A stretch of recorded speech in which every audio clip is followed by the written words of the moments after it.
Actually, Lucy, my trouble is Christmas. I just don't understand it. Instead of feeling happy, I feel sort of let down. I know how you feel about all this Christmas business, getting depressed and all that. It happens to me every year. Hello everybody and welcome back to Deal With It, the Humble broadcast. I'm your host Anonymous and you're my audience at Anonymous. This small podcast, let me explain for admin you. First of all, hi, I think you will like it here. Please enjoy. It's a place where I choose a topic to discuss with you guys. You guys call, and most of the times I do have interviews that I made on yesterday or early on in the day. So I interview people who deal with this topic and affects their day-to-day life. So when I was scrolling down yesterday's comment on my last broadcast, most of you guys suggested screen addiction. What screen addiction it is? First of all, let me explain what screen addiction is. Screen addiction is an addiction on screen. Well, meaning an addiction on your phone, your laptop, your TV, whatever. In another word, I think it's addiction to media, since what we do on our phone, our laptop, and TV is consuming media. Also, I think this topic is quite relevant since both Generation Z and the millennials deal with it. So our first call, maybe the only call, goes to... Hi, are you with us? Yes, hello. So would you mind introducing yourself? My name is Fatma and I'm a university student. Okay, so what are your thoughts on our topic? I'm a millennial. I feel like we're always obsessed with being online. It has come to us always spending our time in front of a screen. It reaches the point where I know details about people's lives whom I've never met. People are always so obsessed with broadcasting every detail of their lives, and they're also very obsessed with watching other people live their lives because everything now is on a screen. It's a problem really, but I think we only do it to keep up with how fast things are changing. Because it's an addiction, and addiction is a real issue, this whole generation is addicted to being on their phones, computers, and TVs. Yeah, I see. So do you think, like maybe to the other generation, do you think it will get better or it will just get worse? I feel like it would get better with like adult supervising, limiting times of like their children, so they're not like addicted at such a young age. So you're basically saying now people are addicted, like being addicted to it because they don't have like other things to do other than staring on a screen. Yeah, because this is the age of technology. Yeah, and we're only trying to keep with the time. Yeah. Okay, thank you so much, Fatma. Thank you. Have a nice day. Thank you. Bye. I do agree with Fatma because it's sometimes commanding. Our era is commanding for us to stay on media, stay on our phone, our screen, to stay updated on everything that's happening outside. Well, one of the people that I interviewed was my teacher, Miss Mervat.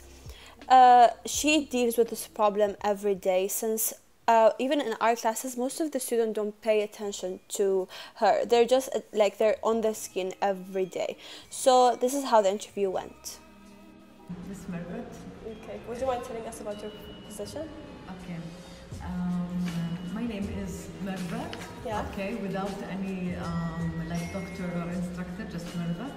I am the teacher of the courses Creativity and Innovation. However, I have a very long experience in the area of thinking and problem solving, basically in psychology and cognition.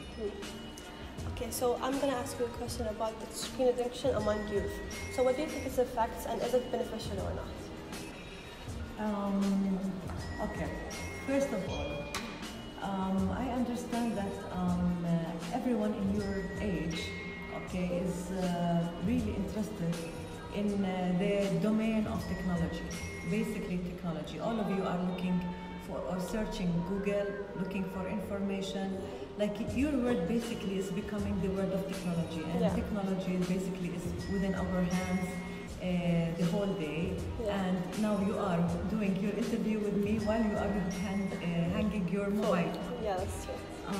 And of course, I mean, like looking for this technology, it makes our eyes all the time to look on the screen. Yeah.